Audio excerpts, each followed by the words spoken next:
السلام عليكم ورحمة الله تعالى وبركاته، ومرحبا بكم في هذا الخبر الجديد. أولا ندعوكم الضغط على زر المشاركة ليصل إليكم كل جديد، والإعجاب إن أعجبكم الفيديو. شأن الجزائر: فوزي القجع يخرج بتصريح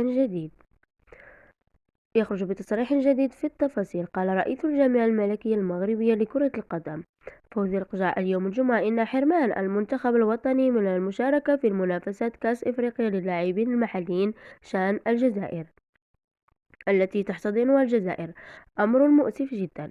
وأوضح السيد القجع في تصريح للصحافة على هامش استقبال رئيس الاتحاد الدولي لكرة القدم الفيفا جيانو أنفانتينيو والكونفدرالية الإفريقية لكرة القدم كاف باتريس موتسيبي الذين حل اليوم الجمعة بمطار رباط سلع للمشاركة في سحب قرعة كأس العالم للأندية التي ستجرى في الفترة من 1 إلى 11 فبراير المقبل بالمغرب، أنه من المؤسف أن يتم حرمان مجموعة من اللاعبين الشباب الذين استعدوا لمدة أشهر من المشاركة في هذه التظاهرة الرياضية الإفريقية.